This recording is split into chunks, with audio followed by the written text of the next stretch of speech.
Cordial saludo a todos los oyentes de Radio María. Un día más, con la gracia del Señor, proseguimos el comentario del Catecismo de nuestra Madre, la Iglesia. Y estamos explicando, dentro del Padre Nuestro, la segunda de las peticiones, venga a nosotros tu reino. Después de haber explicado, santificado sea tu nombre, venga a nosotros tu reino, ocupa desde el punto 2816 hasta el 2821. Nos faltan los últimos dos puntos. En concreto, hoy vamos a explicar el 2820. Para entender bien la explicación, la petición, venga a nosotros tu reino, también hemos querido profundizar en el concepto reino de Dios. ¿Qué es lo que significa ese concepto de reino de Dios? En los programas anteriores ya hemos hecho diversas explicaciones al respecto. Hoy vamos a dar un paso más. Primero leo este punto, 2820. Discerniendo según el Espíritu, los cristianos deben distinguir entre el crecimiento del reino y el progreso de la cultura y la promoción de la sociedad en las que están implicados. Esta distinción no es una separación. La vocación del hombre a la vida eterna no suprime, sino que refuerza su deber de poner en práctica las energías y los medios recibidos del Creador para servir en este mundo a la justicia y a la paz. Bueno, es decir, que para explicar qué es el reino de Dios, aquí se hace una aportación que puede parecer muy abstracta, pero en absoluto lo es. Vais a ver a lo largo del programa que vamos a poner ejemplos muy prácticos de esto. Hay que distinguir entre lo que es el reino de Dios y el progreso humano y la promoción social. Son dos cosas distintas que hay que distinguirlas. Pero eso no quiere decir que haya que separarlas. Hay que distinguirlo, pero no separarlo. Nosotros no separamos lo que es la promoción social de los pueblos y la evangelización. Ambas tareas promueven o responden a esa llamada de que venga a nosotros tu reino. Son, sin embargo, cuestiones distintas, pero no separadas. Y es un riesgo, hay dos riesgos opuestos, ¿no? El riesgo de identificarlas, y entonces reducimos la Iglesia a la tarea de la Iglesia que Cristo le ha encomendado a una ONG, y eso es un error muy grande. Y también existe el riesgo contrario de separarlas absolutamente hasta el punto de que entonces reducimos la tarea de la Iglesia pues a un espiritualismo que no responde a la llamada de Cristo del ejercicio de la caridad y de la transformación del mundo. Por lo tanto, distinguir pero no separar. Y este es uno de esas cuestiones que entenderlas bien y con un justo equilibrio, de ahí se deriva una espiritualidad equilibrada. Este es uno de los temas del equilibrio entre el natural y el sobrenatural, ese equilibrio que tiene que haber entre ambos aspectos. Un servidor tuve la suerte, tuve el don de poder hacer la tesis de la licenciatura sobre esta cuestión en concreto, sobre el tema del natural y el sobrenatural. Y esto es algo que determina muchísimas cosas, tener claro ese equilibrio que tiene que existir entre esas dos dimensiones. De ahí se derivan muchas cuestiones, la relación razón, fe, filosofía, teología, ética, ley de Dios, iglesia, mundo, promoción humana y liberación cristiana, historia humana, historia de la salvación. O sea, muchas cosas se derivan de aquí. Pero para intentar ser lo más concretos posibles, vamos a dar pasos poco a poco para explicar esto. Y aquí el catecismo nos propone que vayamos a uno de las constituciones principales del Concilio Vaticano II, la Gaudium et Spes, donde dice lo siguiente. Vamos a leer el primer párrafo del punto 22, que posiblemente sea de los párrafos que más han calado del Concilio Vaticano II. Dice así: en realidad, el misterio del hombre solo se esclarece en el misterio del Verbo encarnado. Porque Adán, el primer hombre, era figura del que había de venir, es decir, Cristo nuestro Señor. Salto algunas líneas. El que es imagen de Dios invisible es también el hombre perfecto, que ha devuelto a la descendencia de Adán la semejanza divina, deformada por el primer pecado. En él, la naturaleza humana asumida, no absorbida, ha sido elevada también en nosotros a una dignidad sin igual. El Hijo de Dios, con su encarnación, se ha unido en cierto modo con todo hombre.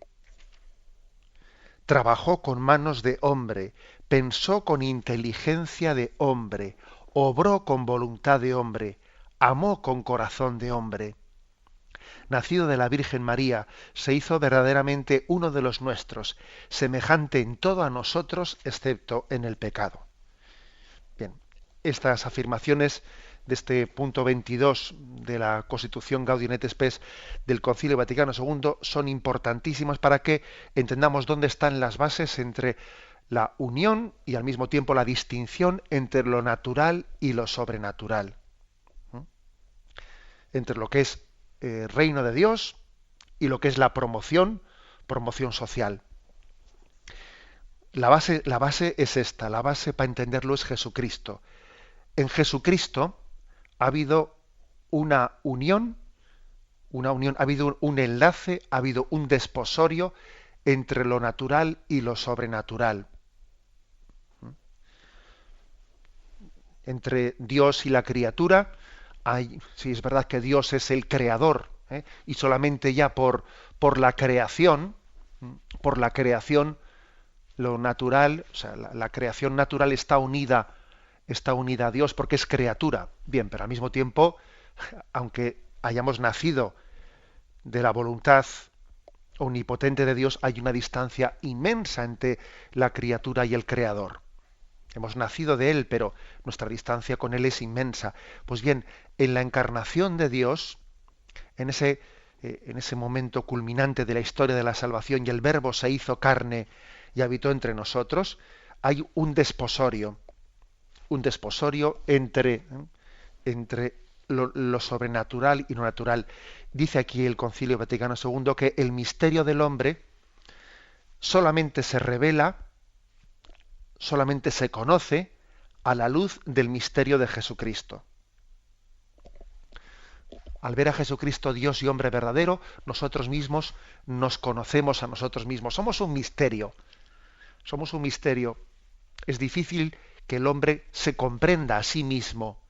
Para comprenderse a sí mismo no hay que mirarse a un espejo, hay que mirarle a Jesucristo. Si te miras a un espejo, uno dice, ¿y quién soy yo? ¿Y cuál es el sentido de mi vida? Te miras al espejo y no te entiendes. El espejo al que tenemos que mirarnos para entendernos es Jesucristo, porque Él es la imagen del hombre perfecto. Al encarnarse Dios, no solo ha venido a decirnos quién es Él, sino nos ha descubierto quiénes somos nosotros. Hay una famosa frase de Chesterton, que de esas genialidades que tenía aquel autor inglés, ¿no? Decía, si quitas lo sobrenatural, no te quedas con lo natural, sino te quedas con lo antinatural, decía él. ¿Qué quiere decir esto? Pues quiere decir que nosotros, fruto del pecado, fruto de que el pecado en nosotros ha deformado la imagen humana, el pecado ha hecho que el hombre tenga un lío interior muy grande. Tenemos un lío interior en el que no sabemos lo que queremos y lo que queremos no somos capaces de lograrlo y estamos inmersos en un mundo de confusión, de debilidad interior, ¿no? El pecado ha hecho que el hombre haya perdido el norte y necesitamos del don de la gracia, del don de Dios, del don sobrenatural, para que lo natural, para lo que es el hombre por naturaleza, pues, redescubra su rumbo. Por eso decía Chesterton, es que si quitas lo sobrenatural, si quitas la gracia de Dios, no te quedas con lo natural, te quedas con lo antinatural. Y por cierto, eso ya lo estamos viendo. Basta ver lo que ocurre en la sociedad, ¿no? Es que cuando se rechaza en nombre del laicismo, etcétera, ¿no? Cuando se rechaza la religión, con lo que te quedas no es con una sociedad natural y justa, ¿no? Te quedas con lo antinatural y de repente pues ves que se pierde el rumbo totalmente y se reivindica como libertad del hombre el suicidio y se reivindica como libertad del hombre pues el matar a los seres inocentes en el seno de sus madres y se reivindica todo tipo de aberraciones. Quitas lo natural y no te quedas con lo natural, perdón, quitas lo sobrenatural y con lo que te quedas es no con lo natural, sino con lo antinatural. El hombre degenera. Sin la gracia de Dios, el hombre no se descubre a sí mismo. Por lo tanto, Jesucristo ha devuelto al hombre la semejanza divina. Le ha devuelto la semejanza divina. Porque hemos sido creados a imagen y semejanza de Dios y el pecado ha deformado esa semejanza y Cristo ha venido a restablecer, ¿no?, esa semejanza divina. Más aún, la naturaleza ha sido elevada a una dignidad sin igual que ni siquiera tenía antes, ¿no? ¿Por qué? Pues porque Jesucristo, al encarnarse, como ha dicho este texto, pues ha trabajado con manos de hombre, ha pensado con inteligencia de hombre, ha amado con corazón de hombre, ha sentido con sensibilidad humana, o sea que es que Dios ha redimido la dignidad humana, la ha redimido. Y añade después este texto del concilio que esto vale no solo para los cristianos, sino vale para todos los hombres de buena voluntad, porque Cristo se ha unido a toda la naturaleza humana. Cristo se ha unido a toda la naturaleza humana y Él abraza, la gracia de Cristo abraza de modo invisible a toda la naturaleza humana, de manera que Cristo ha venido a salvar a todos los hombres de buena voluntad. Incluso muchos llegarán a salvarse por Cristo sin conocerle, porque han tenido la desgracia de no conocerle, pero Cristo hace llegar su gracia hasta ellos.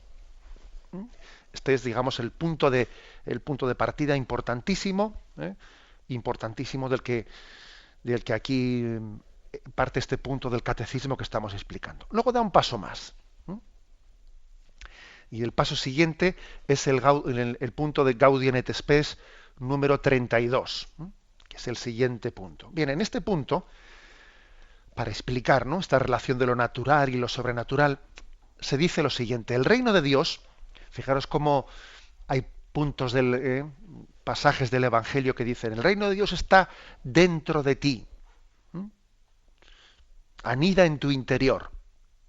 Sí, pero fijaros, el reino de Dios nos evoca interioridad en el hombre, pero no interiorismo, no un interiorismo. Es decir, que el reino de Dios, aunque Jesús nos anuncie que viene a habitar dentro de ti, eso no quiere decir que sea una cuestión interiorista, no, sino que impregna a la sociedad, tiene consecuencias sociales. Sería un error muy grande pensar que la llegada del reino de Dios tiene lugar únicamente en el interior de las conciencias, ¿no?, y no tiene consecuencias exteriores. Como hoy en día, que a veces dentro de este contexto laicista en el que estamos, se afirma que la religión tiene que estar dentro de la conciencia de cada uno, pero que no se puede pretender pues que la religión o la creencia o nuestra fe, no se puede creer que esa fe vaya a configurar las relaciones sociales. Pues por supuesto que configura las relaciones sociales. Es que si no, no es fe, es que si no es otra cosa. Porque es que además la forma en la que Cristo se ha revelado es una forma comunitaria. Cristo participó de la vida social del hombre. O sea, Dios, al encarnarse, bueno, pues podía haber venido a nosotros de una manera interiorista, ¿no? Una especie, imaginaros, ¿no?, una especie de revelaciones interiores, como en sueños al hombre. Pues no lo hizo así. Él participó de la vida social humana. Él se empadronó en Belén y asistió a las bodas de Caná. Las bodas de Caná en las que se comparte la alegría humana. Y entró en nuestros hogares como en la casa de Zaqueo y se sometió a las leyes de su tiempo y pidió también respeto para las leyes de su tiempo. Y también tuvo un juicio crítico hacia los poderosos de su tiempo. Es decir, él participó de la vida social humana. Luego el reino de Dios será interior, pero no es interiorista, sino que tiene consecuencias sociales. Y él formó la Iglesia, él fundó la Iglesia, que es una sociedad. Es una sociedad. Y pidió entre nosotros la solidaridad y pidió la unidad, lo cual supone pues un esfuerzo grande entre nosotros de salir de nosotros mismos, de ceder en función de la unidad. Una, supone también una organización humana, obviamente, porque la Iglesia conlleva, ¿no? Algunos se piensan o imaginan la Iglesia como una realidad meramente interiorista. No, no, no, mire usted, oiga, la Iglesia, porque somos hombres y porque somos humanos, conlleva un orden interno y conlleva unas leyes y conlleva una relación entre Iglesia y sociedad, y una serie de pactos y concordatos, porque somos humanos, ¿no? O sea que el reino de Dios impregna la sociedad y tiene consecuencias sociales. Estas son las bases para entender cuál es la relación entre reino de Dios y progreso cultural y promoción de la sociedad. Daremos un paso más, pero primero tenemos un momento de reflexión.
Escuchan el programa Catecismo de la Iglesia Católica con Monseñor José Ignacio Munilla.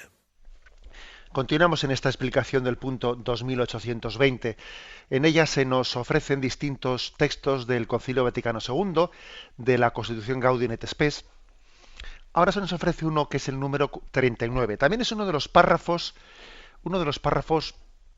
que más ha calado, más famosos se han hecho del Concilio Vaticano II.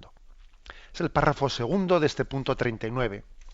Y dice así: se nos advierte que de nada le sirve al hombre ganar todo el mundo si se pierde a sí mismo.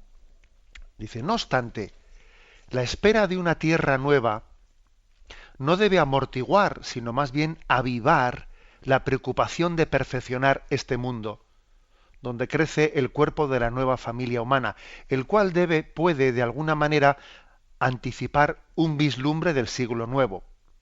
Por ello, aunque hay que distinguir cuidadosamente entre progreso temporal y crecimiento del reino de Cristo, sin embargo el primero, en cuanto puede contribuir a mejorar, a ordenar mejor la sociedad humana, interesa en gran medida al reino de Dios. Bueno, pues lo explicamos así con detenimiento. En primer lugar, este párrafo dice, bueno, se nos advierte algo que es muy evangélico, esa famosa frase de ¿qué te sirve ganar el mundo entero si pierdes tu vida? Es decir, que puede ocurrir que el triunfo humano, sin embargo, vaya unido al fracaso rotundo, a perder la vida eterna. Luego, no es lo mismo triunfar en esta vida que triunfar para el reino de los cielos. No es lo mismo. Puede ocurrir que alguien en esta vida, pues no únicamente en el sentido de que peque, no, no, o sea, en el sentido de que humanamente las cosas las haga, ¿no? Pues como un triunfador, que sea el primero en su promoción, que sea, pues, que tenga el puesto de trabajo más destacado, que todo le vaya bien, pero ojo, puede ocurrir que, sin embargo, mm, haga un planteamiento de su vida de triunfo humano y cerrado a la gracia de Dios. ¿De qué te sirve ganar el mundo entero si pierdes tu vida? No es lo mismo, por lo tanto, triunfo en esta vida, no es lo mismo progreso humano que reino de Dios, no es lo mismo. Y continúa diciendo, bueno, no obstante, eso no quiere decir, lo anterior no quiere decir que buscar el reino de Dios, buscar la salvación, abrirse a la gracia, buscar la vida eterna, nos despreocupe, nos tenga que despreocupar de luchar por la justicia social y luchar por el desarrollo y por el progreso en esta vida. No, no. Todo lo contrario, debe de avivar la preocupación por transformar este mundo. Porque en lo temporal, ¿m? En lo temporal, se está fraguando el destino eterno del hombre. En lo temporal. O sea que sí que tiene que ver una cosa con la otra, aunque no se identifica. Pues el que alguien sea pues un buen profesional, el que viva con honestidad su trabajo, los quehaceres de su vida, sus aficiones, sus amistades, obviamente eso le prepara para el destino eterno. Acordaros de ese pasaje en el que van a bautizarse ante Juan Bautista, y le preguntan ¿qué tenemos que hacer? ¿Eh? ¿Qué tenemos que hacer cuando nos arrepentimos? Entonces les dice, bueno, a los soldados les dice, no abuséis de vuestra fuerza, a los recaudadores de impuestos no robéis. Es decir, cada uno también, una forma de buscar el reino de Dios es vivir honestamente su quehacer, su vocación en esta vida. Pues ser un buen carpintero, ser un funcionario honesto, trabajador, entregado. No le dice, ¿qué tenemos que hacer para ganar la vida eterna? No les dice, bueno, iros por ahí de retiro. No, no, les dice, yo no les dije, abandonad vuestra profesión y retiraros a una ermita. No les dice eso. Les dice, trabajar con honestidad. Es algo que nos evoca la parábola de los talentos, ¿recordáis? Cada uno tiene que hacer fructificar los talentos que ha recibido del Señor. Si tiene 10 talentos, 10, si tiene 5 talentos, 5. O sea que el más allá también se juega en esta, podríamos decir, vocación que tenemos, que cada uno nos ha entregado a cada uno, según nuestros talentos, según nuestra vocación de vida, siendo un buen sacerdote, siendo un buen padre de familia, y un buen profesional. Bien, o sea que sí que existe esa relación entre lo temporal y lo sobrenatural. Pero al mismo tiempo que claro que tiene una gran relación una cosa con la otra, se dice, ojo, pero hay que distinguir cuidadosamente entre progreso humano y crecimiento del reino de Dios. Hay que distinguirlo. Esta es la tesis fundamental. Porque cuando no se distingue, se cometen errores muy grandes. Pues por ejemplo, pues en Suecia y en los países nórdicos se suele decir que son vamos, posiblemente las sociedades que han alcanzado cotas superiores de justicia social. Pero eso quiere decir que el reino de Dios ha llegado más a Suecia que a África y que allí está más implantado el reino de Dios que en África por el desarrollo social que hay en los países nórdicos, en Suecia, en Noruega, porque existe pues una enseñanza muy desarrollada y gratuita y una sanidad, etcétera, tal. ¿Eso quiere decir eso? Pues difícilmente aceptaríamos tal afirmación, ¿no? Yo no creo que el reino de Dios haya llegado más a Suecia que a muchos países africanos. Y de hecho, posiblemente el lugar del mundo que tiene unos índices de suicidio superiores, pues son esos países nórdicos que lo tienen todo y son tan pobres que solo tienen dinero y entonces no se identifica desarrollo humano. y serán muy buenos profesionales y tendrán un tipo de desarrollo humano, sí, mire usted, pero por lo visto eso no se identifica con el reino de Dios. La prueba es su vacío interior tan grande. Y los misioneros te cuentan pues que en medio de esa pobreza que viven en África, pues que al mismo tiempo viven en una felicidad y en una alegría y en una conciencia de familia humana, en muchas familias africanas que viven en la pobreza, que son la envidia de nuestra Europa que vive el vacío interior. O sea, que no se identifica crecimiento humano y desarrollo humano con reino de Dios, aunque estén implicados el uno en el otro, no se identifica.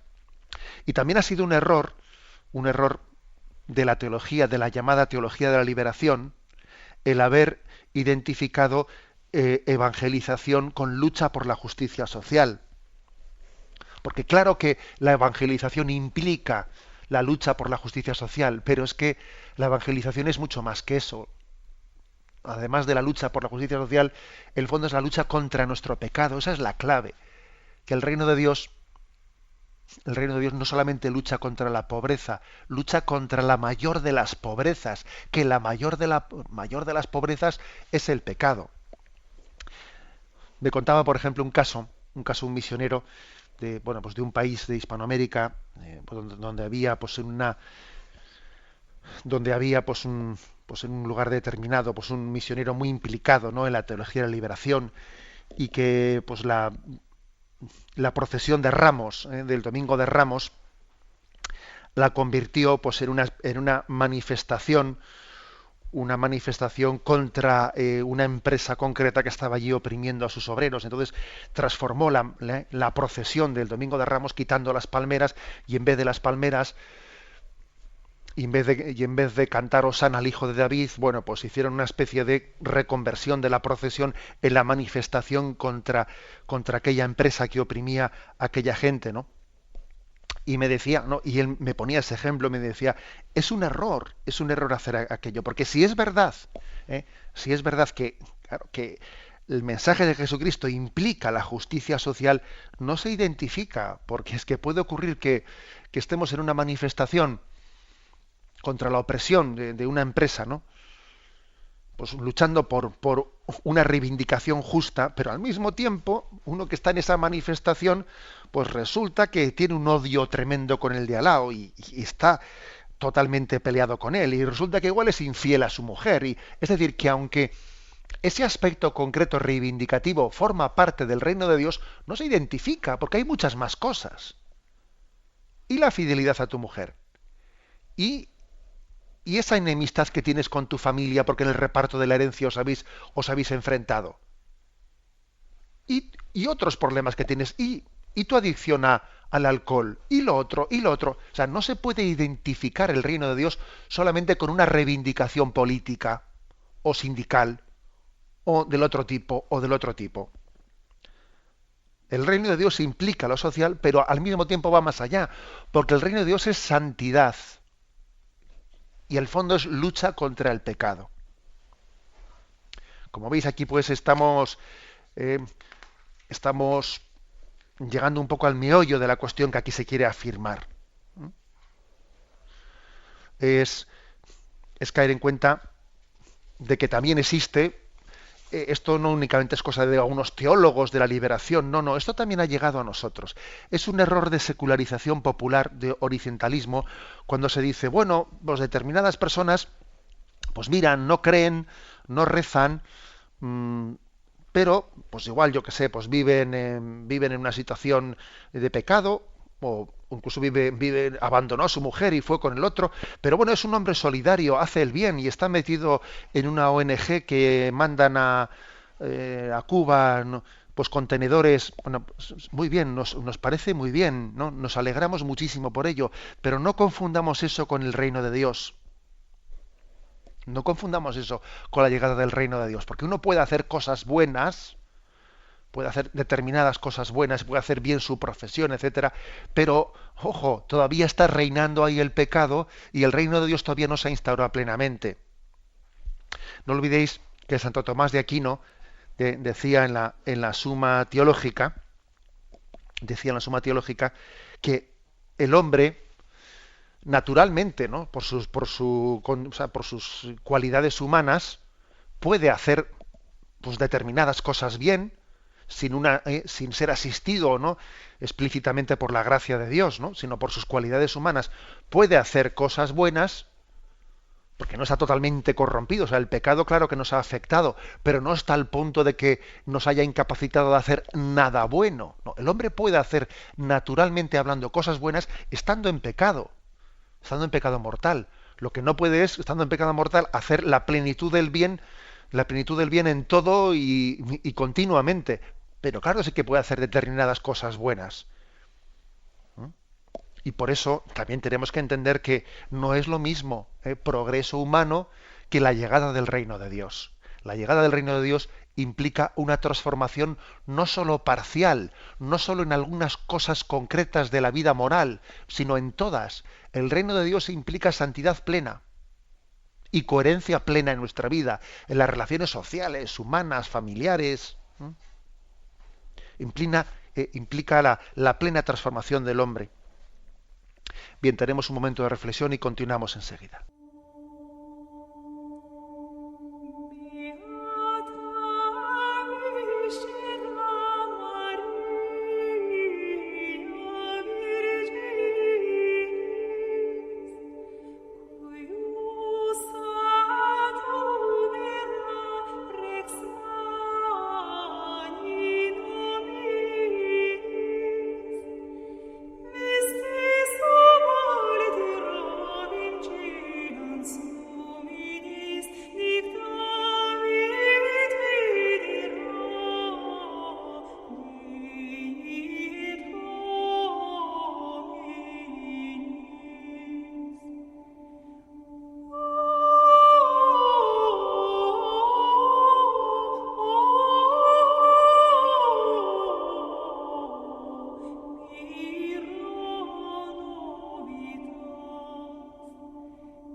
Continuamos en esta edición la explicación del punto 2820.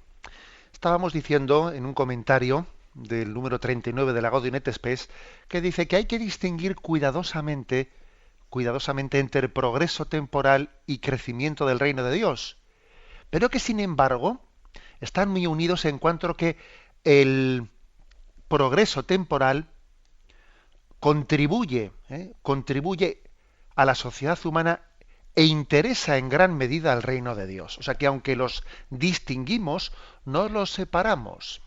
¿Y por qué tienen esa conexión necesaria entre progreso humano y reino de Dios? Aunque los hemos distinguido y he puesto ejemplos concretos en la intervención anterior, ¿no? Bueno, se nos ofrece un punto de la exhortación apostólica de Pablo VI, Evangelii Nunciandi, que fue escrita en el año 1975. Allí en el punto 31 se explicaba con mucha precisión por qué existe esta conexión necesaria entre promoción humana y reino de Dios. Y veis cómo nuestros misioneros pues luchan por la promoción humana, porque hay una gran relación. Y como también la Iglesia, entre nosotros, también en Occidente, lucha por la promoción del hombre.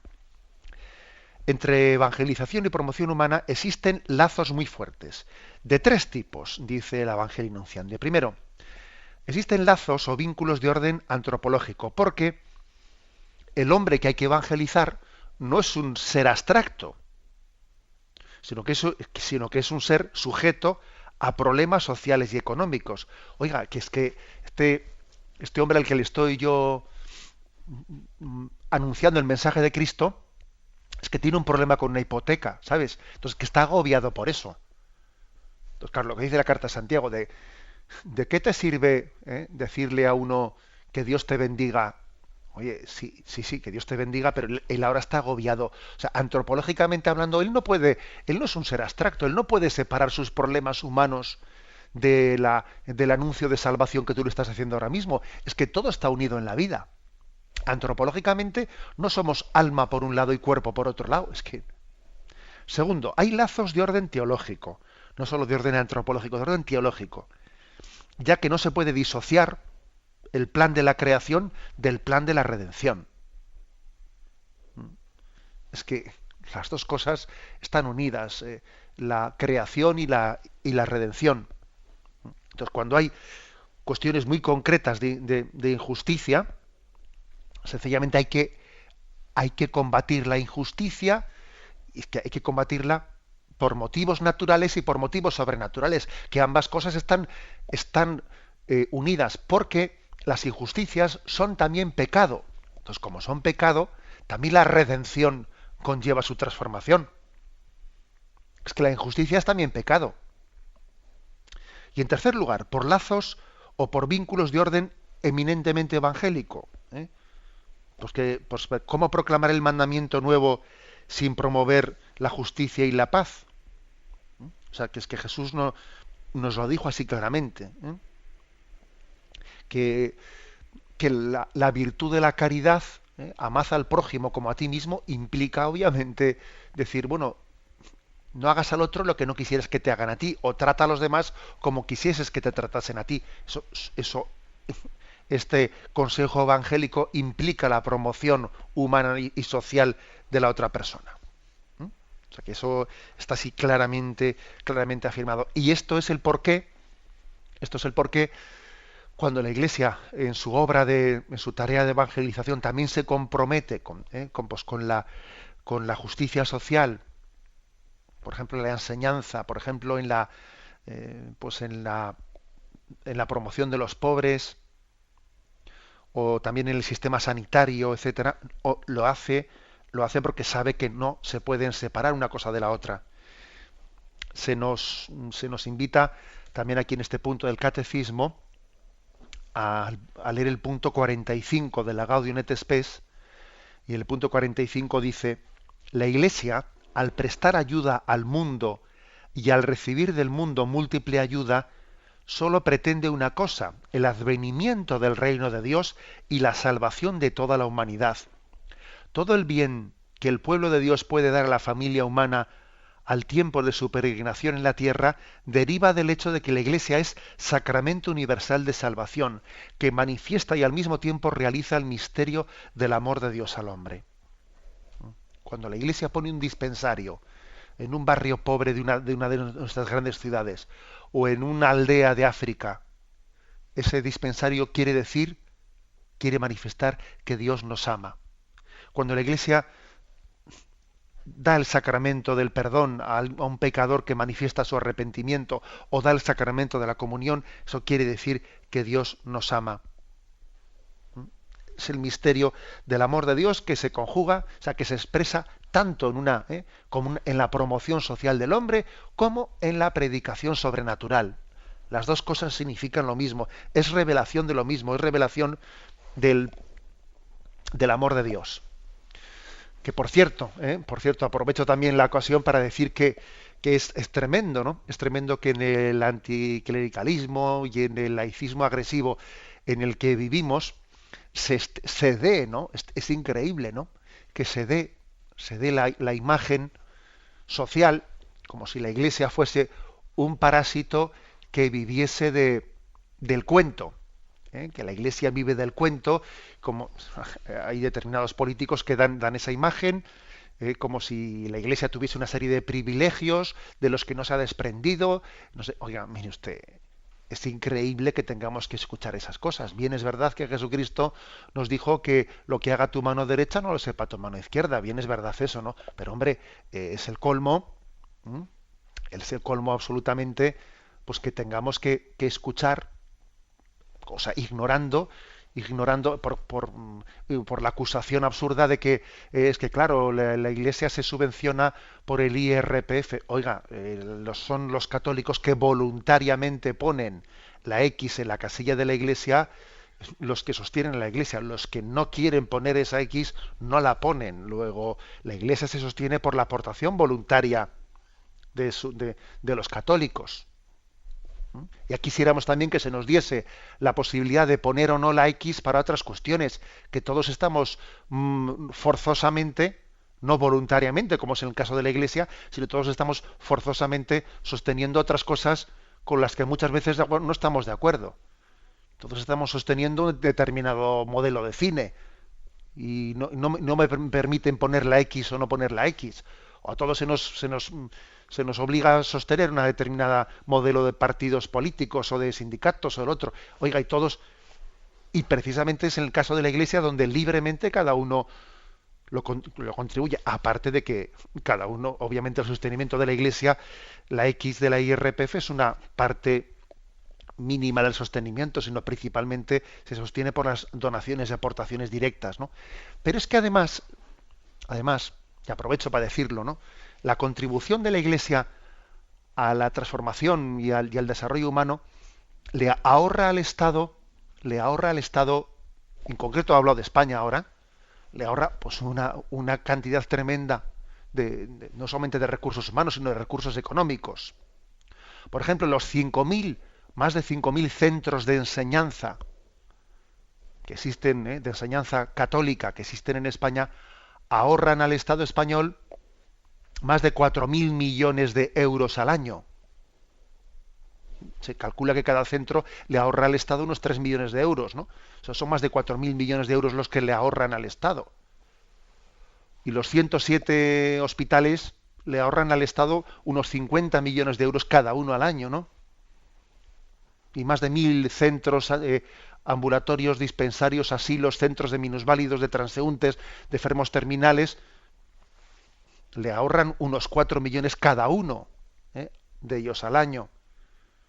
Y el gasto de Cáritas, pues se calcula que le puede ahorrar unos 155 millones de euros al año, y el gasto de Manos Unidas, o sea, es decir, que el ahorro, o sea, lejos de poder aceptar esa imagen absolutamente injusta de que la Iglesia vive a cuenta del Estado, todo lo contrario, existe una contribución, o sea, esta doctrina católica de que la evangelización también implica la promoción humana, hace que la Iglesia, incluso yo diría lo siguiente, para los que no tienen fe, tenían que verla como algo interesante socialmente. La Iglesia, incluso para un no creyente, tenía que ser muy interesante, porque obviamente esta concepción católica de luchar por la promoción del hombre es muy beneficiosa para la sociedad. ¿Y qué decir de la promoción de las misiones? ¿Y qué decir de los orfanatos? ¿Y qué decir de etcétera, etcétera, etcétera? Son decenas de miles de millones de euros, ¿no?, los que está ahorrando esta concepción cristiana, esta concepción católica del reino de Dios a la sociedad. Por eso cuando pedimos venga a nosotros tu reino, claro que tiene consecuencias sociales. No las va a tener, las está teniendo, lo vemos a nuestro alrededor. Y damos gracias al Señor de que nuestra fe católica sea una fe no abstracta, sino una fe que se implica y transforma la sociedad.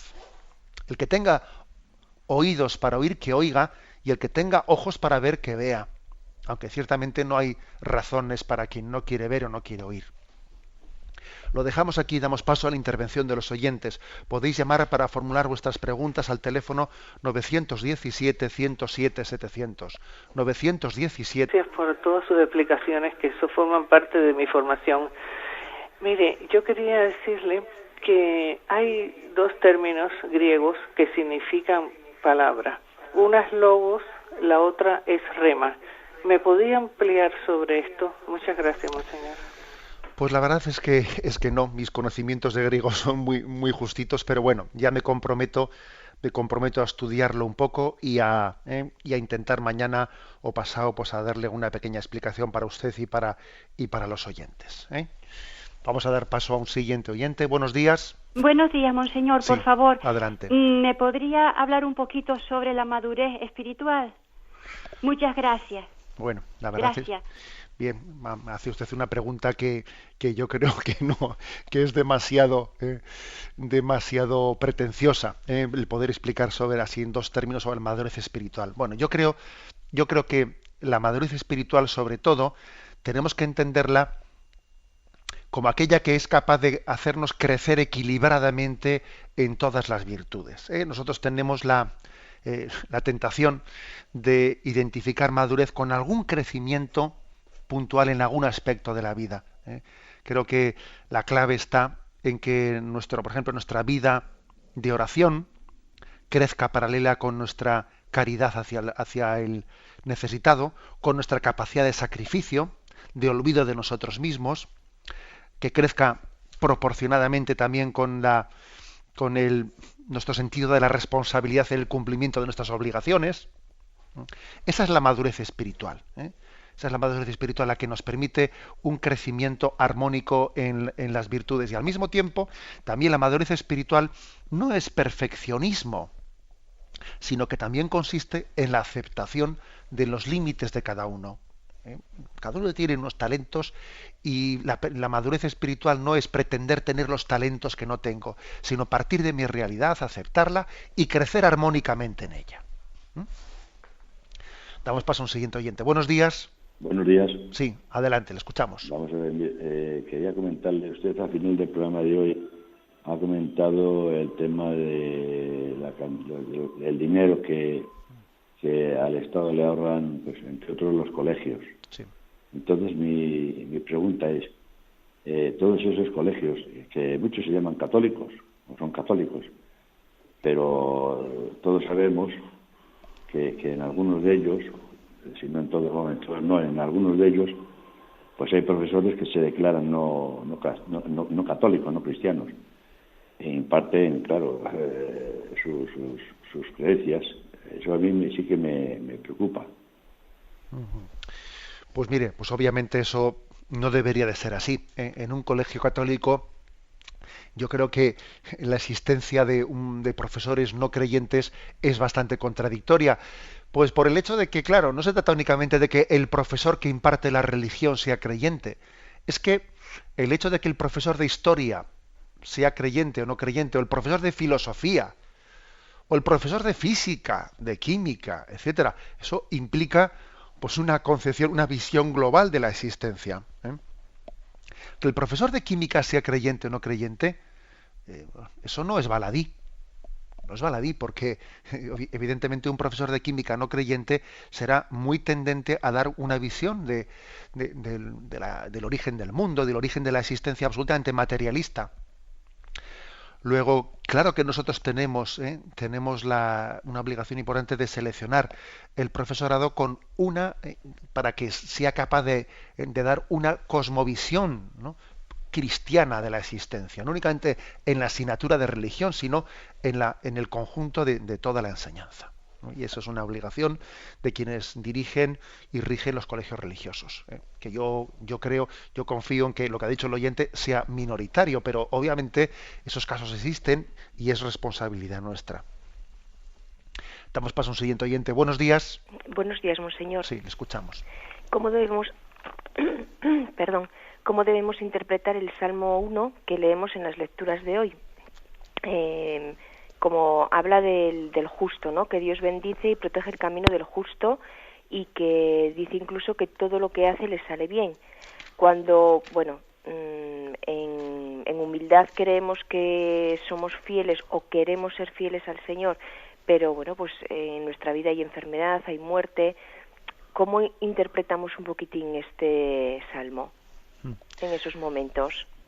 Mire, vamos a ver, en toda la revelación hay un crecimiento en la comprensión de esa revelación de Dios, y en unos primeros estadios de la revelación se entiende que la bendición de Dios se tiene que traducir en que las cosas nos vayan humanamente bien. Es el caso del libro de Job.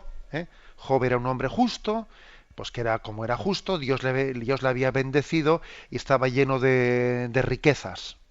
Y por eso era el hombre más rico del lugar y tenía una familia muy amplia y entonces, claro, como cuando le empiezan a ocurrir desgracias, entonces dice, uy, ¿qué ha pasado? Porque estas desgracias, entonces quiere decir que Dios le está maldiciendo en vez de que Dios le esté bendiciendo. Es decir, y eso supone una crisis de comprensión de las cosas, porque se identifica bendición de Dios con que las cosas humanamente me vayan bien. Entonces, poco a poco la Sagrada Escritura se ha ido dando cuenta de que eso no es así de una manera automática, Claro que los bienes materiales son bendición de Dios, pero eso no quiere decir que si este es más rico está más bendecido por Dios, si este es más pobre no está tan bendecido por Dios. He tenido un accidente, Dios no me ha bendecido. No, no, eso no es así. Eso no es así. Y eso supone una especie de purificación de la comprensión de lo que es la bendición de Dios. En el fondo es en el desarrollo de la revelación a lo largo de los salmos, a lo largo de los profetas, a lo largo de los libros sapienciales, es ir cayendo en cuenta que también hay bendición en medio de la cruz. Que la cruz fue una bendición para todos nosotros y que también a través de las cruces estamos siendo bendecidos. Pero claro, eso supone pues una crisis interior y una experiencia interior que los salmos van creciendo en ella, poco a poco. Damos paso a una siguiente llamada. Buenos días. Buenos días. Buenos Miguel, días. Desde San Sebastián. Adelante, Miguel. Con profunda emoción celebrábamos ayer, mi esposa y yo, la renovación de la consagración de Guipúzcoa al Sagrado Corazón de Jesús, que desde lo alto del monte Urgún a diario nos bendice y nos colma de dones y gracias, y en cuya capilla precisamente nos casamos hace 40 años. Y yo con emoción, pero también con preocupación, porque al tono apocalíptico del mensaje evangélico de ayer se suma en estos últimos años, meses y días, tal y como empezabais a hablar del tema del laicismo agresivo, ¿verdad?, del que habla Benedicto XVI, es decir, eliminación de la cruz de los centros de enseñanza, aprobación de leyes antivida, prohibición de celebrar ayer la Eucaristía en la Basílica de la Santa Cruz, e incluso en nuestra misma ciudad tuvimos realidades que trataron en su día de derribar el mismo monumento del Sagrado Corazón de Jesús, de San Sebastián. Entonces, bajo la animación de la diócesis y de la misma forma que se ha hecho con esta consagración o con la traída de la cruz de la juventud, no tendríamos que contraponer a ese laicismo agresivo una religiosidad agresiva y que sin complejos defendamos esos símbolos que representan valores positivos, pero no solamente para los cristianos, sino que son valores positivos para toda la sociedad. Y aquí, y esto lo quería que me comentara, he echado en falta una manifestación en Guipúzcoa que haya dado la cara en contra de la ya aprobada ley del aborto. Pues nada más, don José Ignacio, muchas gracias. Bueno, pues vamos a ver, yo creo que es importante tener esa conciencia realista que tiene el oyente cuando expresa eso. Pero quizás lo que me chirría en lo que él propone es esa especie de frente al laicismo agresivo vamos a tener también una religiosidad agresiva. Hombre, esa palabra no se viene bien con nuestro espíritu.